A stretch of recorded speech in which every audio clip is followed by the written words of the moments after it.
Good morning. Good morning, Pam. How are you? How are you? Good. How are you? Good. Good morning, Melissa.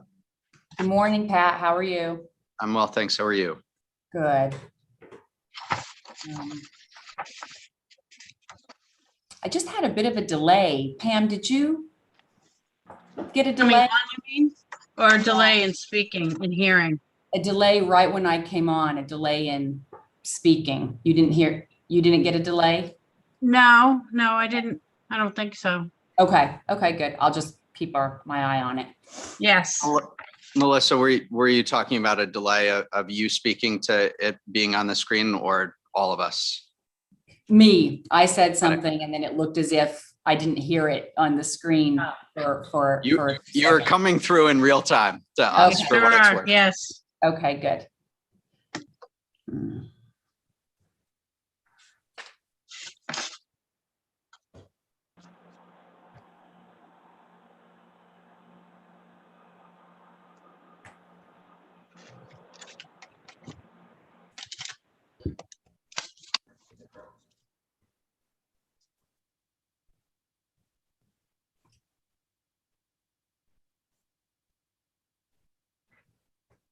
Good morning, everyone. Morning. Morning, Your Honor. Good morning, Your Honor.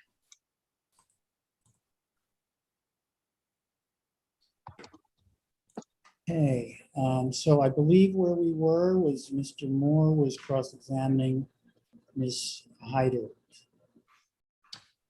Yes, Your Honor. I thought you wanted to discuss housekeeping matters at the beginning of the day, That's fine as well. but I have no preference. What housekeeping matters do we have to discuss?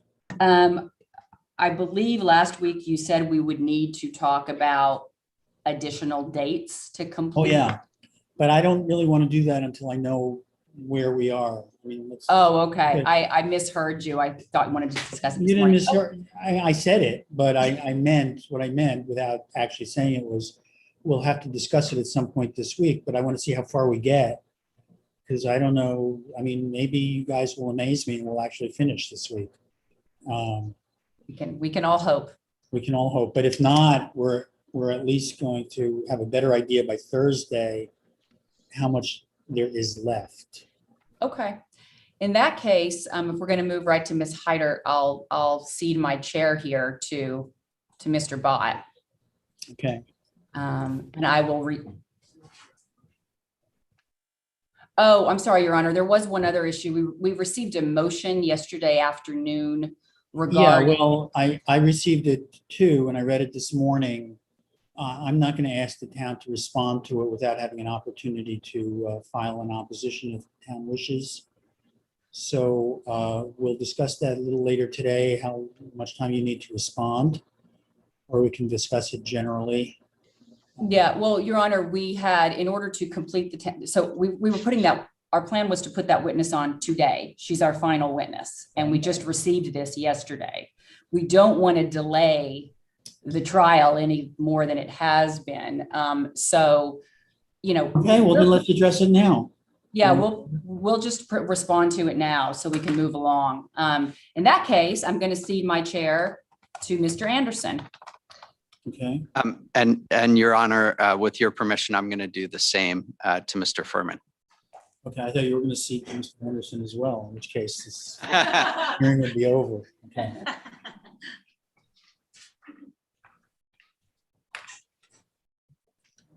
All right, so I've read the motion. I'm sorry, Mr. Furman? Yes, Your Honor. Good morning. So I've read your motion, so let's sort of give you a chance to reply after I hear from the town.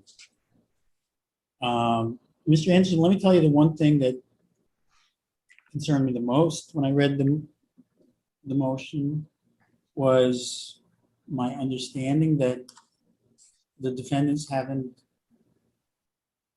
seen any of these documents. So, Your Honor, we were puzzled by that assertion because the documents that underlie the chalk we're intending to produce are just the town records, the same publicly available documents that all the parties in this case have been working off for 4 years. There's, Well, what do you, I mean, yeah, the town has lots of records, but they weren't necessarily produced. Were those records made available to the defendants, or do you know that they'd seen them?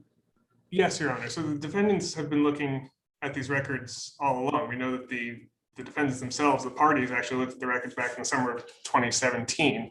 And more recently, we provided links to the digitized records to Harvard's counsel when they joined the case this spring. These records. So, Your Honor, we're talking about all of the town records. The inventory process just involved the town clerk and her staff going through the town books and the loose read records page by page and making a count of how many years, what years were in there and what years weren't in there. So it's the same body of records that everybody's been looking at all along. All of the exhibits in the agreed and contested, almost all the exhibits are from this collection of records. It's the collections kept in the special collections at the Concord Free Public Library. It's the same body of documents that everybody's been working with the entire time. And you're offering Ms. Tari, do you pronounce her name that way? Ms. Tari. Tari, as a fact witness, not as an expert witness. Correct, Your Honor. She's not going to be offering any opinion testimony. She's a keeper of the records, basically. Correct. So as the town clerk, she is the town official responsible for these town records, and she's going to be providing a factual basis from which the court can make an inference that records have been lost. We addressed this issue during the motion limine stage, and the court's order said that you would look at the facts underlying. So that's why we identified Ms. Tari as the town witness to address this issue. Mr. Furman, when I was reading your motion, I got a little confused because you spent a lot of time in your motion saying that Ms. Tari should not be allowed to offer her opinion that these records were lost. I don't understand the town to be offering her opinion that these records were lost. She's just going to say, these are our records. Well, Your Honor, What's wrong with that? this was a subjective process, and it's not Ms. Tari's testimony for the town to offer. She did not do this work. I think that's very clear from her testimony. And we know that decisions were made of what to include, how to categorize things, and how not to. And we have not been given an opportunity to fully understand that method that was not done by Ms. Tari, not applied by Ms. Tari, and that she's now going to share with the court. For example, Your Honor, we know that the tallies include some records from that period, but not other ones. And we can't speak to the person behind it to sort of press on that method and the reliability that was used. This is not a simple counting that took place here. And the issue with the access, Your Honor, is that we were not given an opportunity to see which records they contended supported the numbers put into this chart. Well, let's not get to the chart just yet. That's a chalk. And if you think the chalk is not representative of, I don't know, are these documents going to be in evidence or not in evidence?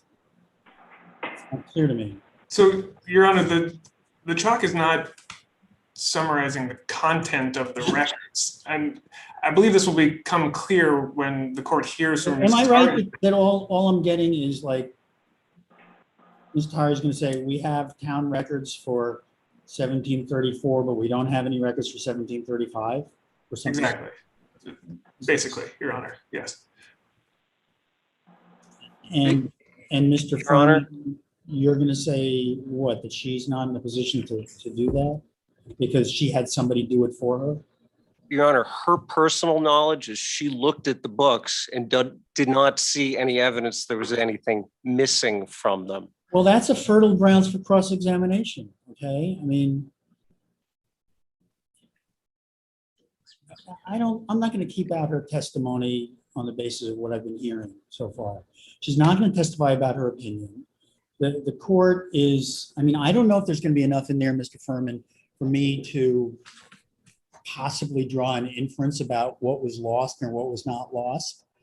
But I think the town's entitled to say, here are our records. and here's what we think is missing from our records. And then you've had equal access to those records, and you can say you didn't properly determine that this one was missing, or, I don't know what, but you're going to have a chance to look at that. And if you've had access to the records, which I'm hearing that you did, I'm not going to keep her off the stand. I don't know how useful her testimony will be. Maybe not much, but I think they can have her testify. So the motion to exclude Ms. Your Honor, Yeah. Yeah. may I Ms. make an additional point here? So these books are not in evidence. The chart is backed by analysis that was done by somebody other than Ms. Tari. I haven't ruled on the chart yet. That's the substance of her testimony, Your Honor, So, as Your far Honor, as we can tell. if I can address that briefly, Yeah. you're going to hear more from Ms. Tari when she testifies, but the inventorying process that she described in her deposition has continued since that time, and she has been personally involved, and she'll describe her personal involvement when she testifies. And anticipating Mr. Furman's response, there's no unfair surprise here, because it's the same process that she described in her deposition, and it's frankly pretty straightforward. They're going through the records page by page and noting what year each record pertains to. And further, to the extent that court is not willing to let any witness testify about work they've done since their deposition, we assume that would apply both ways, and we'll have motions of our own to make about defendants' experts, all of whom have modified or supplemented their opinion since they were deposed. Your Honor, may I very briefly? Yes, Mr. Cooper. We're getting sidetracked here in terms of what the testimony is actually going to be. Here's the problem. The testimony is not about missing records. In fact, even though we have not had access to the underlying materials in the sense that we were told you need to go look at these materials because those are underlying this purported summary. Instead, we're being told you were given a link to all of the town records, which is not how summaries work. Do not render this admissible. What the testimony in this case will be, without any personal knowledge from Ms. Terry, is that she looked through intact books with no pages missing and is making a list of years for which there are no entries. She has no ability to say whether there was a town meeting that year or not. She has no ability to say whether something's missing or not. And the problem with her testimony is she has no personal knowledge of anything. And so the town hopes Well, that it hold is on, going. Mr. Cooper. She's going to have personal knowledge of whether there's no records for a particular year, right? Well, but the issue, Your Honor, is whether there is an adequate foundation to say that records have been lost, whether that is probative or not on the issue of lost records Well, under the footnote in Fenn. that goes to whether I can draw an inference from these facts. Except, Your Honor, we now have the benefit of her deposition testimony, although apparently she's going to testify to things she did after that. And her deposition testimony makes very clear she has no personal knowledge that moves the needle one way or the other on the issue of lost records, and that all she is suggesting is that in these intact books, there are years for which there are no entry. That does not prove that records of a layout have been lost. And I would remind Your Honor that if that were true, there would be presumably 8 steps in the process at the municipal government level where someone would have to show where something was lost. So this testimony has no foundation. We have not been given access to the specific records underlying the summary in a manner where we could have fairly deposed her and can fairly cross-examine her. Instead, we've been pointed to the black hole of a link to all of these town records, which is not the way the rules of evidence work. And this person, with all due respect, has nothing relevant to offer. Mr. Cooper, I think that what you're pointing out is argument for later on, that what you expect her to testify to is not enough for the court to draw the inference that the town wants the court to draw the inference about. That is not enough to keep that evidence out. That's certainly good argument that it doesn't make their case on whether there were records from those years that were lost. But I don't think it's her testimony. I hear you, Your Honor, and I know Judge Sullivan's rule, et cetera. No, I am this is not a Judge Sullivan thing. This is not. I am arguing to you document that admissible. I am arguing to you that under proposed rule evidence 403 of the proposed mass rules, that this does not tip the needle in any direction. It's simply irrelevant. And in fact, it would provide a basis for the court to draw an improper inference, since it does not prove anything with regard to whether records have been lost.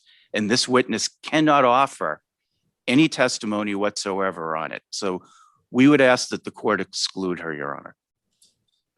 Mr. Anderson, let me ask you this to Mr. Cooper's point. If Ms. Tari is permitted to testify, and as I gather from you, all she's really going to say, assuming she has enough personal knowledge of what's in these records, is that here are the town's complete records, or I've looked at the town's complete records, and there is nothing for the following years, and then she lists a number of years. And then you're going to argue to me later on, you and your co-counsel, that that's enough for me to draw an inference that there may have been a layout for this road in the records of one of those years, and that layout was lost, and hence it was in one of those years, and hence we don't have it. Is the mere fact that there are no records in the town's records for a particular year enough evidence for the court to draw an inference that there was a layout for this road and it was lost, as opposed to any one of a number of other possibilities, like they didn't have a town meeting, or they didn't put the records in, but there was no layout?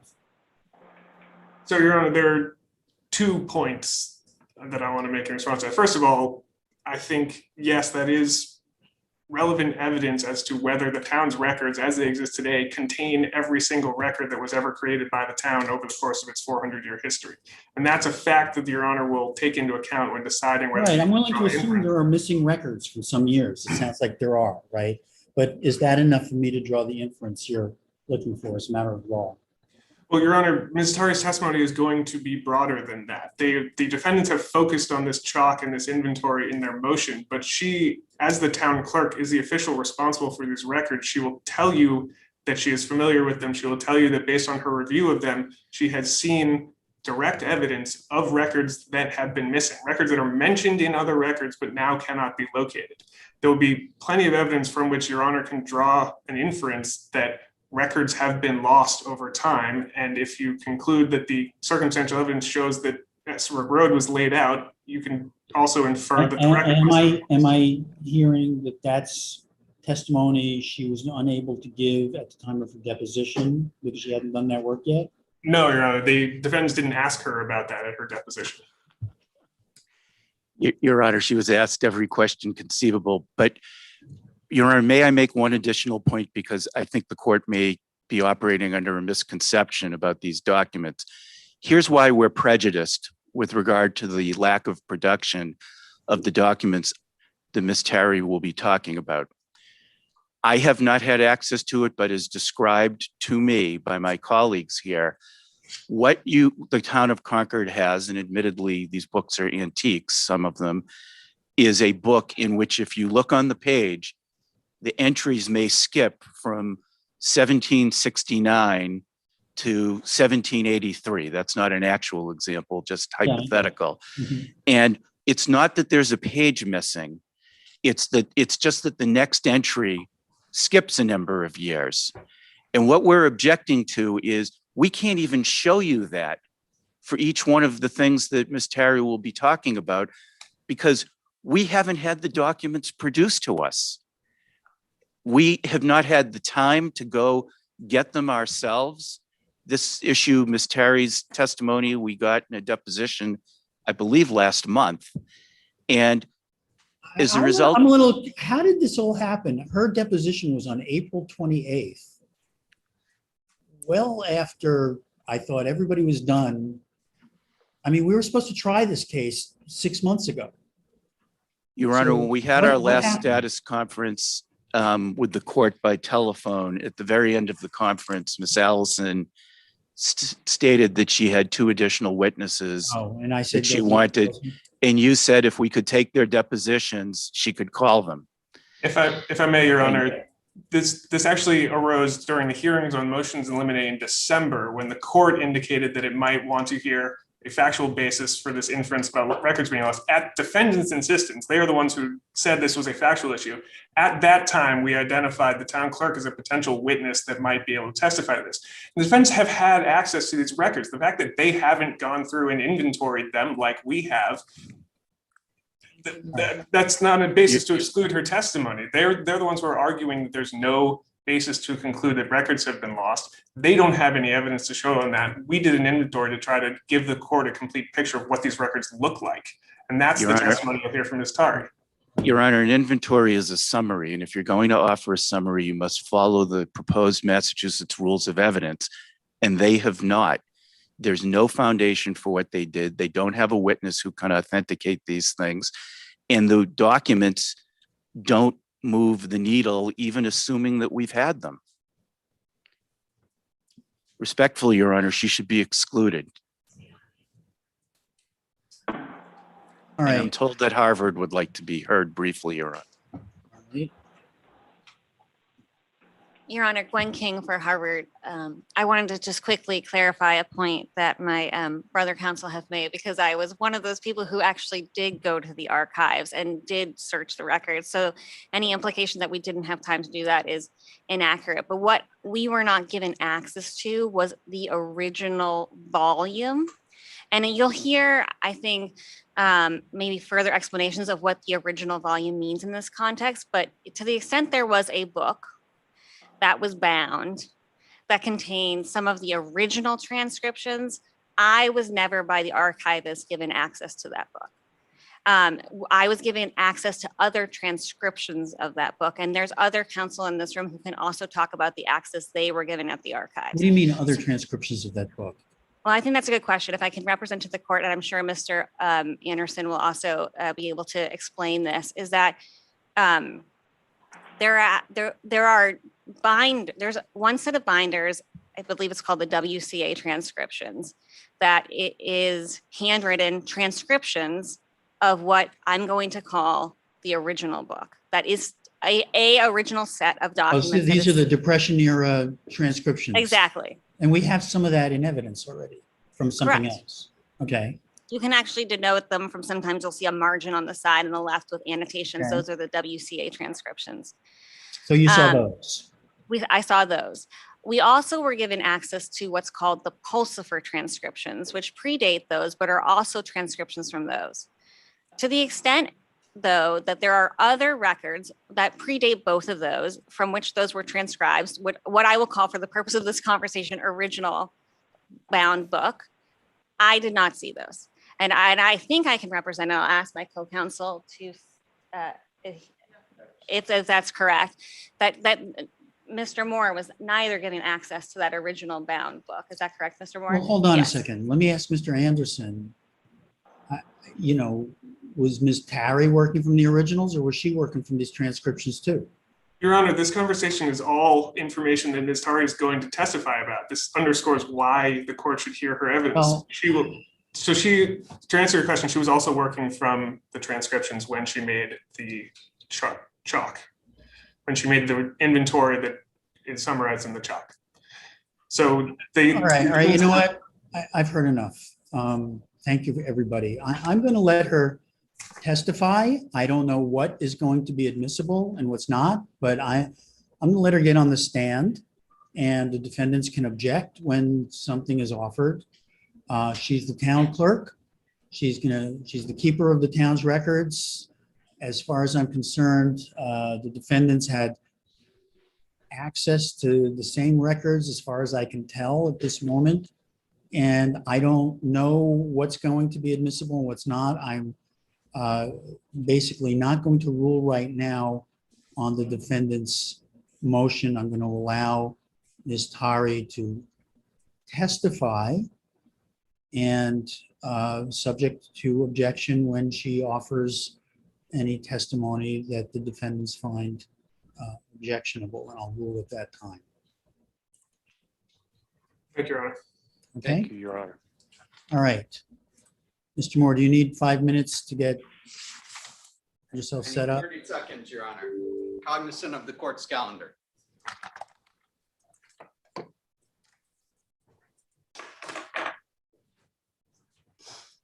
Okay, we're ready to go. Good morning, Ms. Hyder. Sorry to keep you. Morning, Your Honor. Mr. Moore, I'm just going to caution you to avoid the natural temptation to go over ground that you covered last Thursday, okay? Your caution is well taken, Your Honor. Okay. All right, you may inquire. Good morning, Ms. Heitert. Good morning. Thanks for coming back to join us today. I have a few pieces of follow-up from last week. In your testimony, I believe you indicated that people having land on or around Estabrook Road also had land holdings throughout the Concord Carlisle area. Is that right? Correct. That was based on your understanding as to landowning practices at the time. Is that right? In part. You didn't undertake any deed research to determine where else those with property on or around Estabrook Road also held property in Concord, for example, did you? I did not undertake deed research.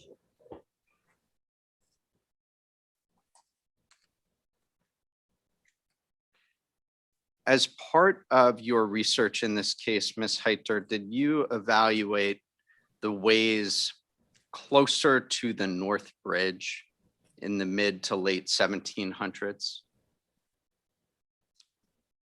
Could you specify which ways you're talking about? So Estabrook Road is somewhat substantially north of the North Bridge. Is that not correct? It is north, yes. And there are other ways that are between the North Bridge and Estabrook Road. Is that so? There are now, yes. Did you undertake to determine when any of those ways were laid out? I reviewed the dates of those roads that I understood to date early to Concord's history. For example, Bartlett Road, I think, is one name. Monument Street as well. And Groton Road as well? Would that be the case? And I looked at, I knew Groton Road to have been another way to the North Bridge. A number of the ways that led to the North Bridge were moved around at this time, were they not, to address flooding issues around the bridge? I do not know that specifically. We're going to jump a bit in time here to Mr. Thoreau's time. Your suggestion that there was use of Estabrook Road in the mid 1800s, Ms. Heitert, relies at least in part on the journals of Mr. Thoreau. Is that right? Yes, it relies in part on his journal entries. A number of passages in those journals describe Estabrook Woods. Is that so? They describe Easterbrook country as he named it. And Easterbrook country is roughly equivalent to what we've been referring to in this case as Estabrook Woods. Is that right? I don't know what the specific boundaries were in his mind when he used that term. In a few of the passages we looked at, Thoreau references what he calls the old Carlisle Way. Are you familiar with that way? I know he used that term. And do you understand that to be what we are currently referencing as Estabrook Road? In some instances, he seems to use it interchangeably with Estabrook Road. And in other instances, is it your view that he may be referencing a different road? It's unclear to me.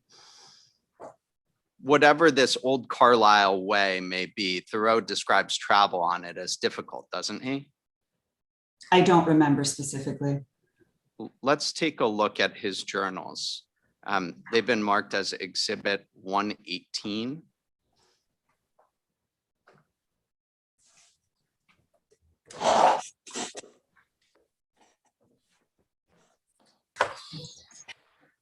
And for the court's benefit, this is a document about which there was some confusion there. I'm going to reference both the PDF page number and the page number at the top of the document. So let's turn to page 31 of the PDF. It should say page 345 at the top. In the first full paragraph of this road,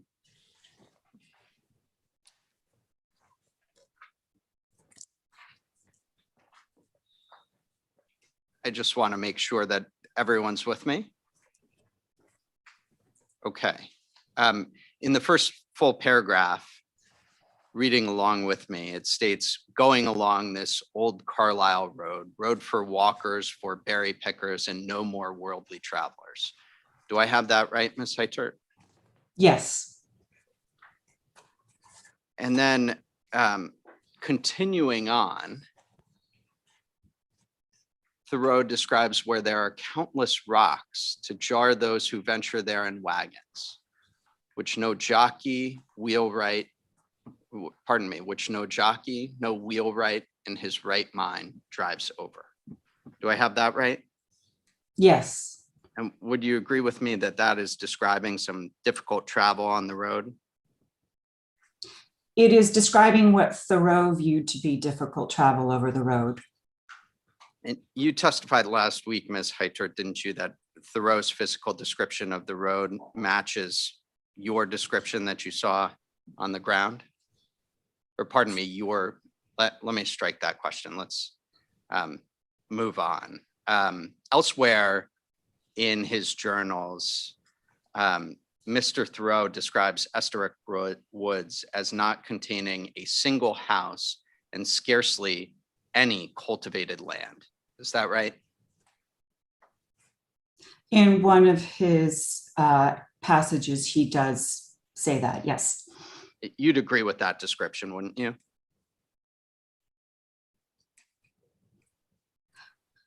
I don't know what he would qualify as cultivated land, so I don't agree entirely with that.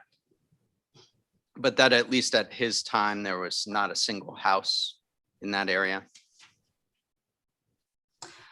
From what I can discern from the historical maps of that period, there does not appear to have been standing houses at that time, no.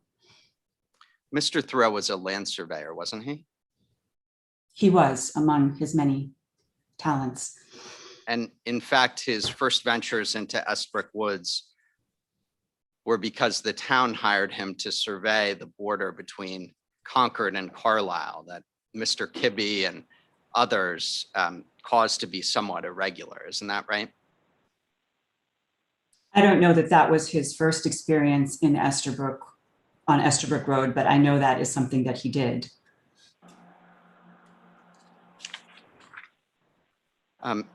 Turn with me to page 34 of this document, if you would, Ms. Heitert. It should say page number 348 at the top. In the last paragraph, Thoreau, a land surveyor, begins, road that old Carlisle one. As if you could scan down. Road that old Carlisle one that leaves towns behind. And then continuing on to page 35, the subsequent page. Midway down, he continues to describe the road as only laid out and not accepted by the town and the traveling world. Do I have that right? Where are you looking? Your Honor, if you see do you see the hand cursor? Yeah. The road is only laid out, offered to walkers, not accepted by the town and the traveling world. Do I have that right, Ms. Heitert? That is what he has written. Let's turn now to the issue of maintenance. In opining about the maintenance of Estabrook Road, Ms. Heitert, you relied on town records, including road commissioner reports. Is that right? Correct. Other than observing the road during the handful of times that you went there personally, you did not do any field work to determine when or how the road was maintained, did you? What do you mean by field work? So to determine on the ground whether the road had been gravelled or graded in the late 1800s, for example. I don't know how I would have done field work to determine that. I relied on records and my observations of the road's current condition. So just to ensure that I understand your testimony about the issue of maintenance, that would have then been based on the town records that you reviewed and your own observations about the current condition of the road. Do I have that right? Correct. Ms. Heitert, did part of your review of the town's records include an 1838 report to town meeting concerning the road by D. Clark's? I don't remember specifically. I would have to see the report. We will turn to that in one moment. First, would you agree with me that D. Clark was living where we've been through this case locating Benjamin Clark? On the 1830 Hales map, I believe there is a D. Clark indicated at a house in that location. Let's pull up Exhibit 53 in this case, which is the 1838 report of a committee to town meeting.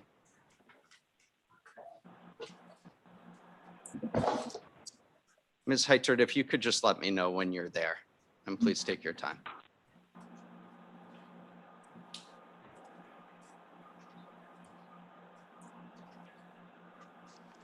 Yes, I have it in front of me. And the first page of the report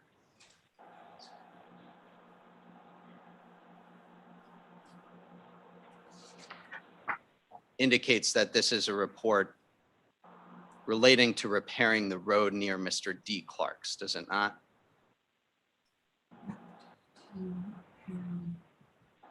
Correct.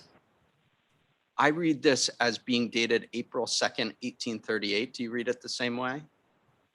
Yes, that's what it appears to be. Let's turn now to the second page of this document, Ms. Heitert. Please read along with me in the first full paragraph. That this road has little travel, excepting that which is caused by the owners of land near it. Nothing has been done to keep it in repair for many years. Do I have that right? That is what is written, yes. The report goes on to recommend that both the town and the owners of land along the way contribute to the cost of repairing it, doesn't it?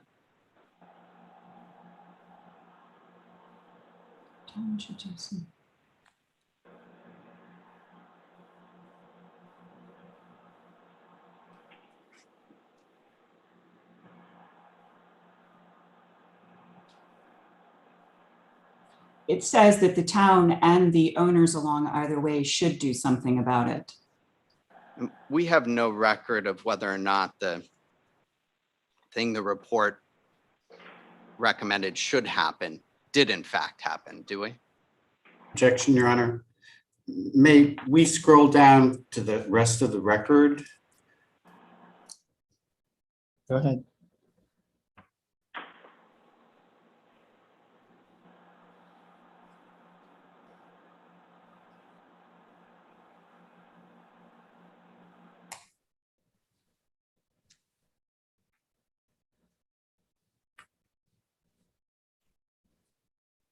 Okay, is there any other objection to the question? No, Your Honor. Ms. Hyder? Could you repeat the question, please? I was reading the paragraph. Understood. Ms. Heiter, this report recommends, doesn't it, that both the town and the owners of land expend certain funds to repair the way? Yes, correct. And we have no indication as to whether or not that repair happened, do we? I have no knowledge of that repair, those repairs being initiated in 1838. And again, your understanding of these issues is based on records from this time, is that right? The 19th century, correct, 1800s. And you've not seen any record close in time to 1838 demonstrating repair of the road, have you? I do not believe I have. Ms. Heiter, the road commissioner reports that you testified to on Thursday begin in 1872, don't they? That sounds correct. From the 1838 town meeting report we just discussed through the beginning of those road commissioner records in 1872, have you been able to identify a single town record documenting the performance of maintenance on Estabrook Road? I have not personally seen a document between 1838 and 1872 to my memory. Let's turn to those road commissioner reports. I believe these are now marked as exhibit 122.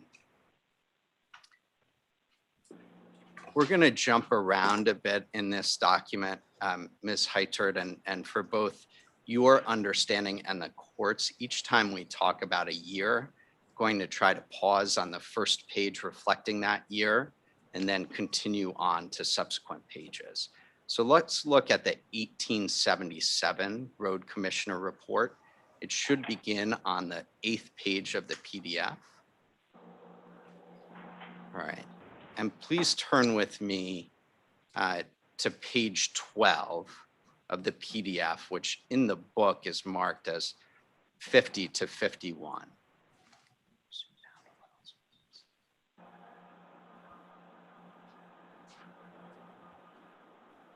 On the bottom of 50, continuing to 51, the chair of the road commissioners is indicating his retirement, isn't he? Yes, he thinks it's a good time to retire. On the top of 51, it states, looking back, he finds it is 30 years since he made his first printed report to the town, and that he has averaged more than one a year for that whole period. The town must be tired of hearing and reading his reports, and he is of doing and writing them. Do I have that right? Yes. Did you review any of those reports, Ms. Heitert? I did not.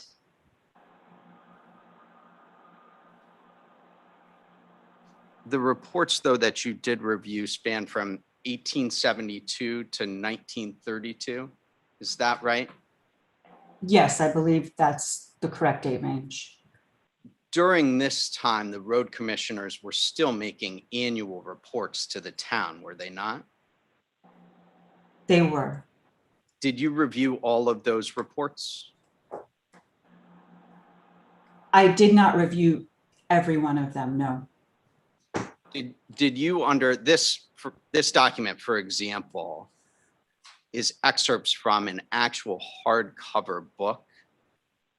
Did you open and review that book for the pertinent years? I did not. How did you obtain the records that together comprise Exhibit 122? I was provided with electronic copies by counsel. And they selected which years you should review, is that right? They provided me with a range of years to review. By my count, Ms. Heitert, Exhibit 122 contains only 15 reports for the 60 years between 1872 and 1932. Is that right? Yes, I assume it might be. I haven't counted them specifically. Give or take a few? Probably, yes. In describing maintenance of Estabrook Road, most of these reports just list Estabrook Road and a dollar amount next to it, don't they? Many of them do. Let's turn to the 1891 report for an example. That report begins on what should be page 25 of the PDF. Continuing with me to page 27 on the right side, labeled as page 81 on the top of the document. It reads, the amounts expended upon various roads and streets during the past year were as follows. Do I have that right, Ms. Heitert? Yes. And following to the next page, page 28 of the document, it should read page 82 at the top. The record says Estabrook Road, comma, $57. Do I have that right? Yes. Ms. Heitert, you don't know where on Estabrook Road this maintenance occurred, do you? No, I don't know where the maintenance took place on any of the listed roads. Ms. Heitert, please keep Exhibit 122 in front of you. I'm going to ask my colleague Vanessa to put Exhibit 41 up on the screen.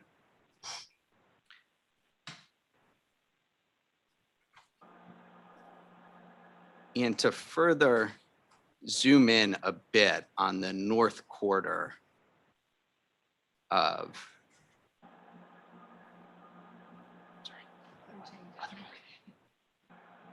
perfect. Further to zoom in on the north quarter of Concord. Ms. Heitert, this is a document that's been admitted into evidence. It's a 1915 map. I will note in a moment, there appear to be some annotations that the town made to it at a later date. Going south to north, Estabrook Road begins down between Liberty Street and Barnes Hill Road, doesn't it? Yes. Well, let me strike that. I don't know if that segment between Barnes Hill Road and Liberty Road is Barnes Hill Road or Estabrook Road at that point. It appears there on the ground to be all part of Barnes Hill Road to the traveler today, doesn't it? I don't know that I've driven that segment. Ms. Heitert, let me represent to you that the town has agreed in Agreed Fact 13 that the southernmost section of Estabrook Road is between Liberty Street and Barnes Hill Road. Do you see that approximately where the hand cursor is on the document? Yes. And during this time, that portion of Estabrook Road would have received regular traffic as a major cut through between Lowell Road to the west and Monument Street to the east, which were two of the busiest roads in town. Isn't that right? It may have, yes. Following again Estabrook Road, it continues from the intersection of Barnes Hill Road up to the bar on this map. Isn't that right? Correct. And during the period of the road commissioner's reports from 1872 to 1932, this road had homes on it, didn't it? It had at least one road on it, one house on it, yes. And Ms. Heitert, are you thinking about the Clark House, for example? I am. And then at some point in the relatively early 1900s, the Emerson home, approximately where the Rasmussens are today, came to be, did it not? I believe that's correct. Ms. Heiter, just northwest of the intersection between the first part of Estabrook Road and Barnes Hill Road, do you see a creek or a small stream depicted on this map? I do. On the ground today, there's a bridge crossing this stream, isn't there?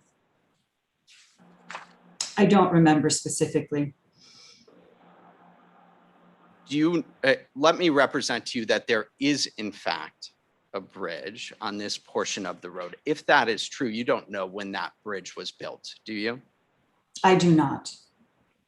From this period of time, 1872 to 1932, bridges needed frequent and extensive repairs, didn't they?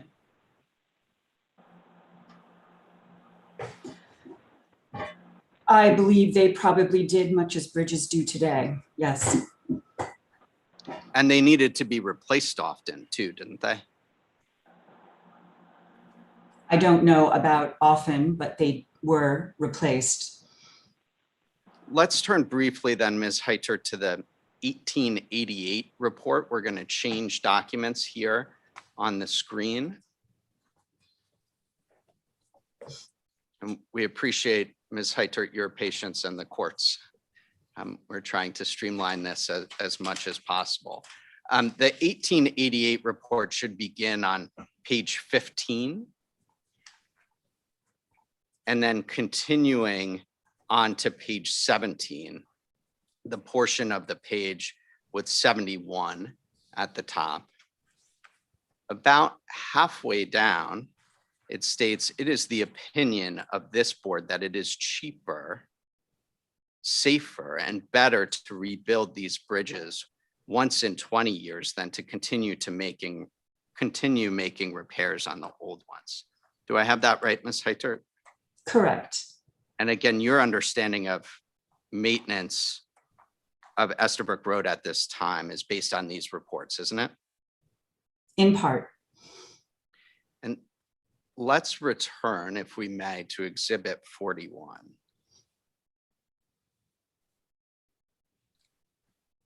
Ms. Heitert, are you seeing the map up on your screen?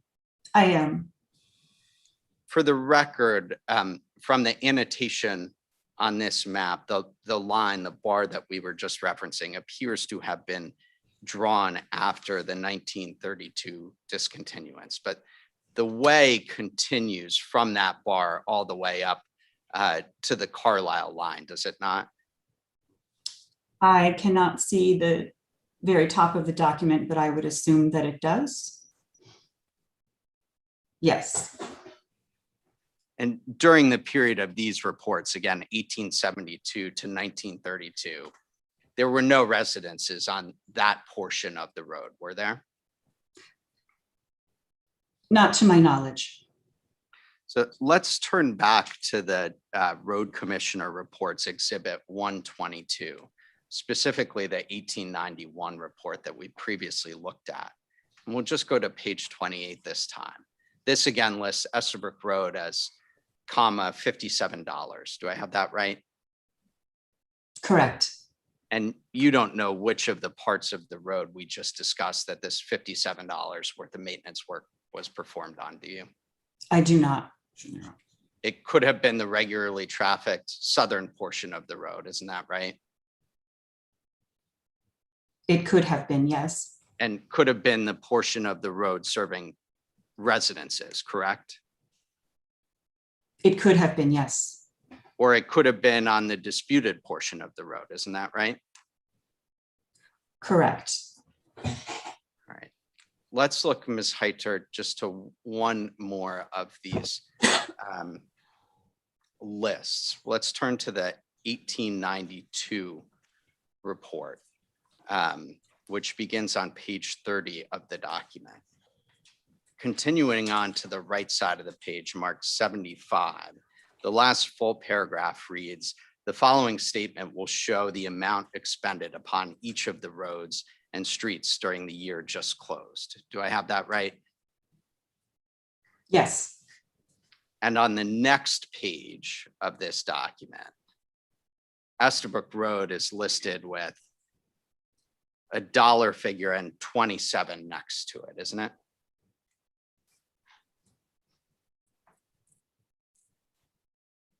Oh, pardon me, Ms. Heitert. It appears to say Estabrook Road, comma, $25. Is that right?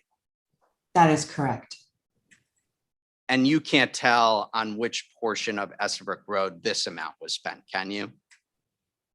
No, Barnes Hill is listed on this list as well, right at the top of the page with $50 next to it. Do I have that right? correct. And Liberty Street, listed a few lines down, also has a $50 next to it, doesn't it? Yes, Let's pull Exhibit 41 back up, please. The three roads that we just mentioned, Barnes Hill, Estabrook, and Liberty Street together form the entire cut through between Lowell Road and Monument Street, do they not? yes. All right. Ms. Heitert, let's not go through each of these documents for which Estabrook Road is listed with a $sign next to it. But would you agree with me that for those where the road is listed and the only narrative that we have is the amount, you cannot tell on which part of Estabrook Road the maintenance was performed? Is that right? The road commissioner's reports that we have looked at, that is correct. We cannot identify that. And there are other reports that also just list Estabrook Road $sign number, isn't that right? There are.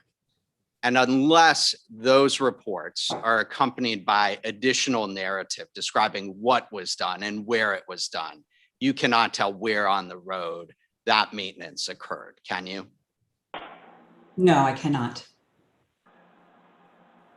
Ms. Heitert, would you agree with me that the whole length of the portions of Estabrook Road at which we were just looking on Exhibit 51 span about 2¼ miles?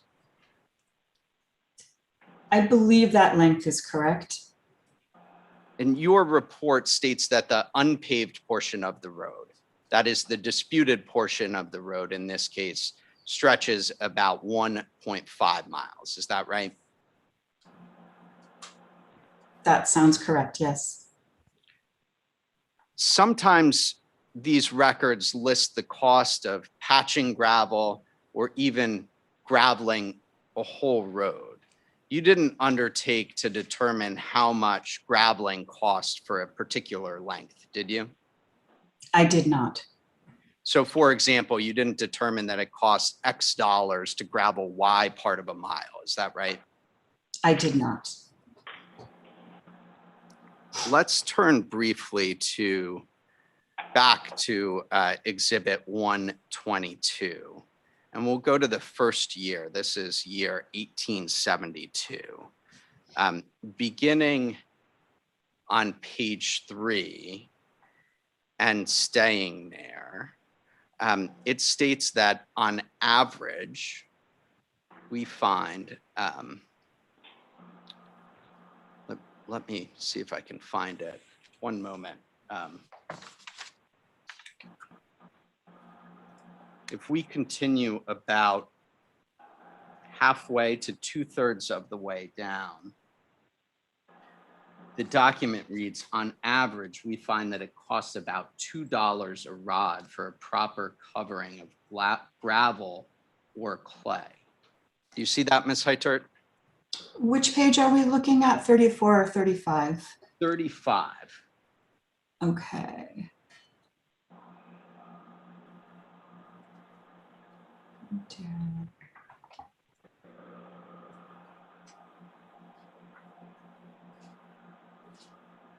And you said 2/3 of the way down? Correct. There's Yes, I see that. Yep. And do I have that sentence correct, Ms. Heitert? Costs about $2 a rod for a proper covering of gravel or clay. A rod is about 16 and a half feet, isn't it? It is. And let me represent to you that the entire length of Estabrook Road, about 2¼ miles, is just short of 12,000 feet. You don't contend that $50 of spending in a particular year was meant to maintain the whole of Estabrook Road, do you?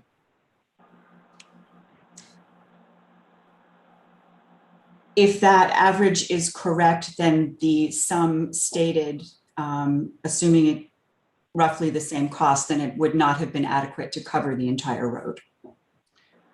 Ms. Heitert, town records from this time also include letters from residents of Estabrook Road that describe the state of the road, don't they? I would need to know what letters you're referencing. For example, let's pull up a letter from Mr. Raymond Emerson in 1924. Ms. Heitert, do you understand Mr. Emerson to have lived approximately where the Rasmussens now reside? I do. With the court's indulgence, we may take just a moment to locate this letter. Sure. Your You Honor, need may a I few ask, minutes? Yeah, Mr. Bat? has that been admitted or even presented as a contested exhibit or an agreed exhibit? No, familiar- it has not. It's only being used for cross-examination purposes, Mr. Bat. It's a record that has been produced by the town. Okay. Thank you. You need 5 minutes? Oh, you've got it. Oh, we're with you, Your Honor. If you, Okay. if,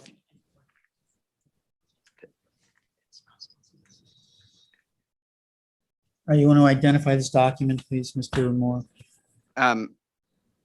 yes, Your Honor, this is a letter produced to us by the town. It's from Mr. Raymond Emerson in 1924. It's addressed to a Mr. Keys. Ms. Heitert, do you recognize that name, Mr. Keys?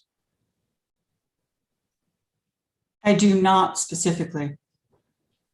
He's What the year is chair- this? It is from 1924, which we can tell from the circumstances under which it was produced, and also Mr. Emerson indicating he's purchasing a home, which we can date to that time. But before we get into the substance of the Your letter, Honor, could we scroll at least through the whole record so that Yeah. the witness may see it?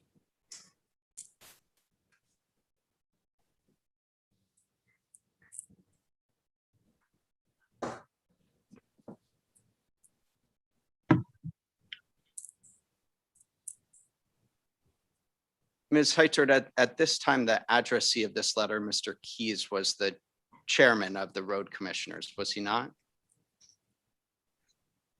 If you say he was, I accept that. Have you seen this record before? I have not. Okay, then let's move on.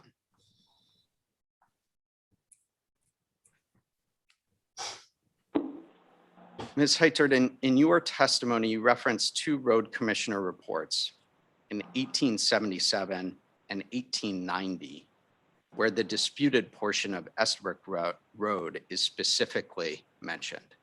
Were you able to locate any other road commissioner report specifically referencing the disputed portion of Estabrook Road? Apart from those two reports, I was unable to find a report that specifically identified what portions of Estabrook Road were being maintained by the town. Some of these reports, though, reference maintenance occurring on portions of Estabrook Road that we can definitively say are not the disputed portion of the road, don't they?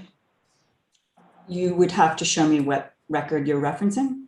So let's turn, for example, to PDF 127. This should be the 1931 report. Still in Exhibit 122, Mr. Moore? We are, Your Honor. Correct.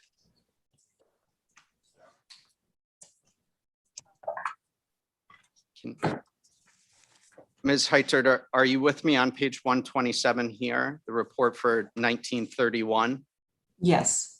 Okay, let's continue on in the report. This one is a lengthy one. On to page 134. It should read page 15 at the top. I'll direct your attention to graveling. Do you see here that it says the following roads were gravelled in 1931? Estabrook Road from Liberty Street to Mr. Raymond Emerson's, a distance of 3,700 feet. Do you see that? I do. And that did not occur on the disputed portion of the road, did it? No, I do not believe so. This same document actually then continues. It says Barnes Hill Road from Estabrook to Lowell Road, a distance of 2,300 feet. Is that right? Yes. And again, that's referencing the road immediately to the west of the first portion of Estabrook Road that connects Lowell Street and Monument Street. Isn't that right? Correct.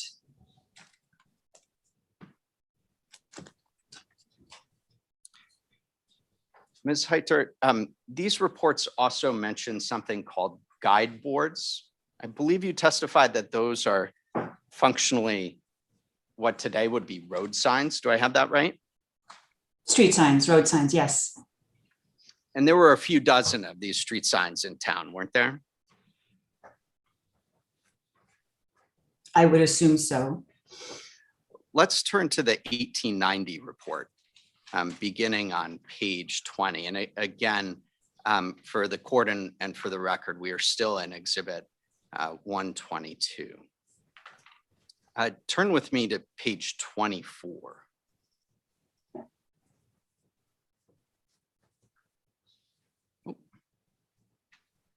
Pardon me, I may have the wrong page, perhaps the previous page. There we are, page 23, forgive me.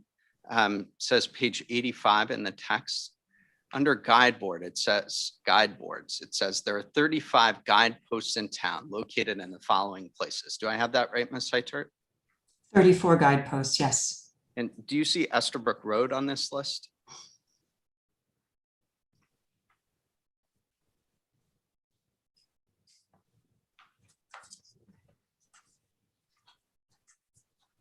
I do not see it on this, in this paragraph. Would it assist you to go to the next page, just so you're sure that it's not on this list?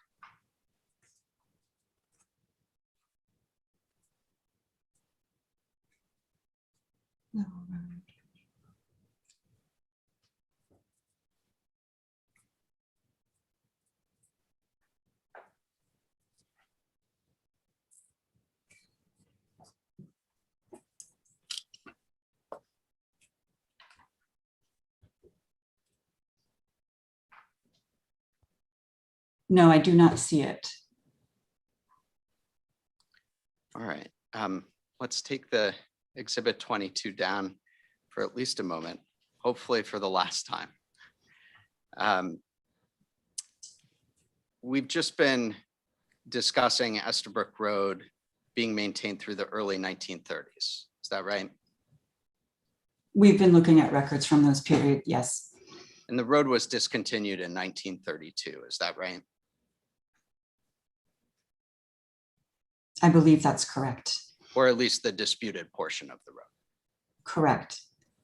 And did you review road commissioner records from after 1932 to determine whether the town continued thereafter to make maintenance expenditures on Estabrook Road? I did not.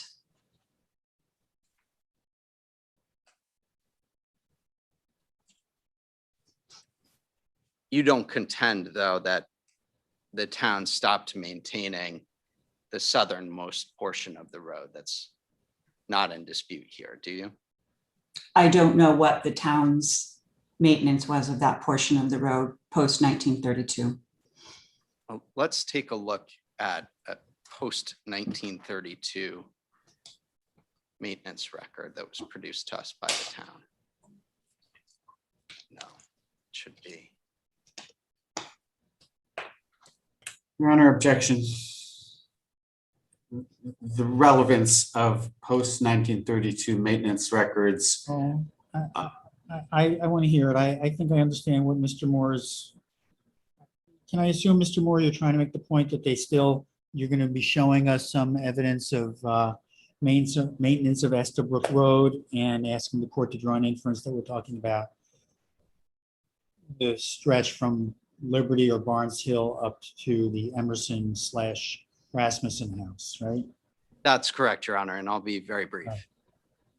So let's get through that.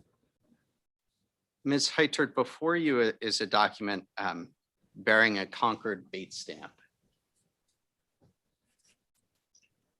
I'm sorry, what are you showing us? What record is this? This is a maintenance record of Estabrook Road produced to us by the town for maintenance after 1932. It bears the label Concord 0005706. Scrolling up in the document. Ms. Heitert, would you agree with me that this document reflects that the town continued to maintain Estabrook Road after the time of the discontinuance? It indicates, yes, that Estabrook Road was being maintained to some degree through 1955. All right.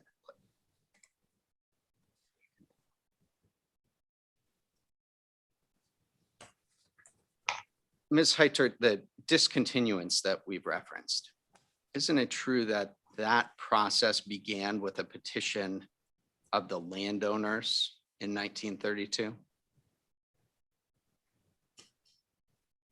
I believe that is correct.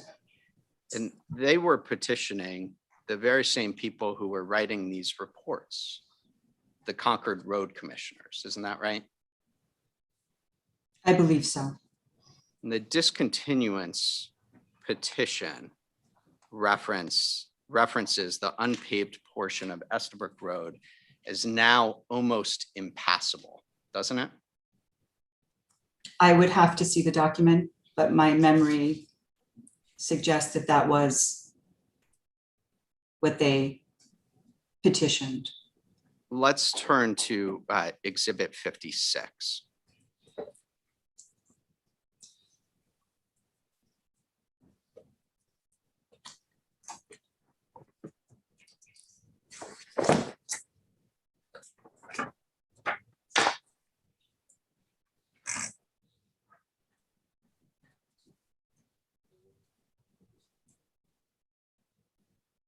Ms. Heitert, do you have that document in front of you?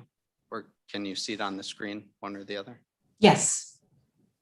I'm reading now from the middle of the document, describing the reason for the petition as being that the road is now almost impassable and is used only by picnickers and is a serious fire hazard. Do I have that right? Yes. And then the road commissioners, the same people who are writing these maintenance reports, granted this petition, didn't they? I believe they did. Ms. Heitert, thank you for your patience with my questions. I'm just going to confer with my colleagues to ensure that we have nothing further.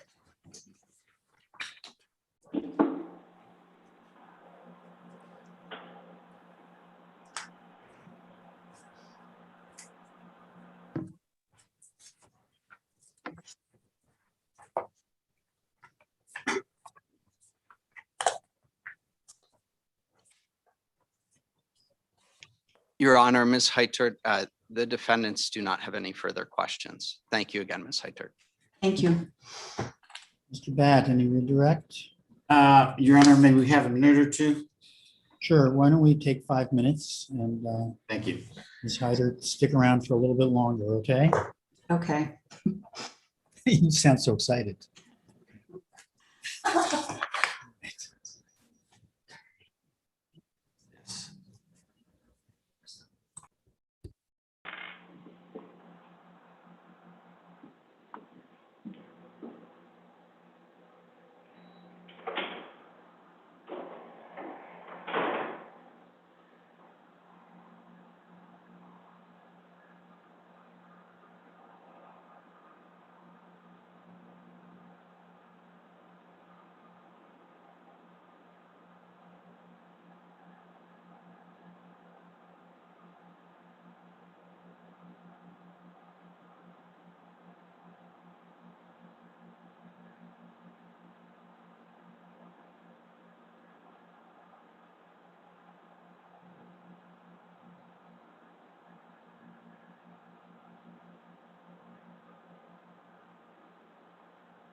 We'll resume whenever Mr. Bat is ready. Mr. Bat, you ready to go? Thank you, Your Honor. I just have a few questions on redirect. Referring back to your testimony when we were last together on Thursday, Ms. Heidert, and focusing on the Estabrook Place and your testimony about the Estabrook Place, do the type of artifacts at the Estabrook Place help inform your opinion about the period of time in which there was occupancy there? Yes, the diagnostic dates for several of the artifact classes did help me narrow that date range down. Can you provide a little bit more detail on that? Sure, there were creamware, which is an imported English ceramic, which its earliest date is, I believe, 1752, 1810, excuse me. There were stonewares, German and English stonewares that had been imported, which typically date to the second half of the 18th century. Some of the earlier stonewares dated as early as 1732 may have been curated by whatever family was living in that house. Another class of artifact data are architectural hardware, including iron nails. Hand-cut nails are early artifact types, as opposed to wire nails, which are machine-made, and machine-cut nails, which are also machine-made. They date much later, typically into the first quarter of the 19th century. There were quite a few hand-cut nails found at Estabrook Place, which both indicates its construction method and its date of occupation. Thank you. And would that assemblage of artifacts also inform your opinion as to the occupancy as a residence? It does. There is a high percentage also of redwares in the assemblage, vessel forms that are typically bowls and platters, creamwares, which are the more refined tablewares, and stonewares, which are the teawares. The teawares in particular, the refined English stonewares and creamware, suggest a domestic occupation of a fairly, in my opinion, a comfortable yeoman farming family. Thank you. And you were asked on cross about the trail leading west from the lime quarries. Do you recall that on cross-examination? I do. Would you compare that trail with Estabrook Road based on your observations? I believe, as if memory serves, I was asked about the configuration of that westerly trail, which I believe we were referring to as Hugh Cargill Road, and to Estabrook Trail. Estabrook Trail, Hugh Cargill Road is fairly level from its exit point off of Lowell Road to a point just before the lime kiln, at which point the topography becomes extremely steep and extremely rocky, not an ideal place in any respect to be pulling cartloads of raw materials or finished lime back to Lowell Road. Estabrook Road, by comparison, is level and passable along its length with no real impediments to cart travel. And what concern would the strike at? Let me pass on that. And moving to today's testimony, what did you mean in testifying that Thoreau might consider the road rough and Thoreau might consider the land not cultivated? What did you mean about Thoreau when you said that? Objection, Your Honor. Overruled. My opinion is that Thoreau was not a farmer. Thoreau did not view that landscape in necessarily the same practical way that farmers would have viewed that landscape.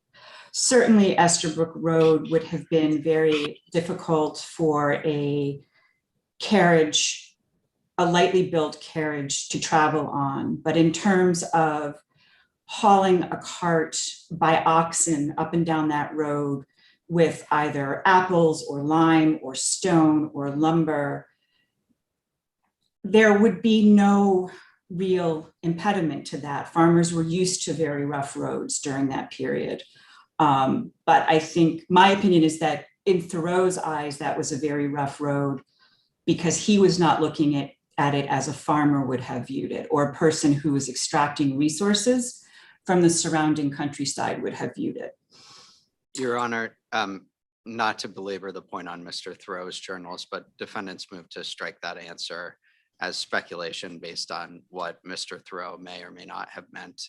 Ms. Heitert is not an expert on Thoreau. As we addressed this earlier, the court properly, in our view, limited her testimony to the comparison of the physical characteristics of the road reflected in the journal to what Ms. Heitert found on the ground. And we'd ask that the answer be stricken consistent with that ruling. The motion is denied. I think she is entitled to give her opinion for what it's worth. And thank you, Your Honor. That's all the redirect that we will have. All right. 1 second, I'm just finishing my notes here. Okay. Mr. Bat, Ms. Allison, you have one more witness. Is that my Your understanding? Honor, I'm going to turn the screen back over to Mr. Anderson, who's been working with the town clerk. All right, Ms. Hyder, you are excused. Thank you very much. Thank you, Your Honor.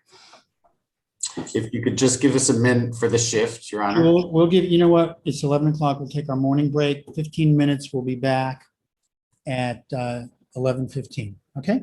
Thank you, Your Honor.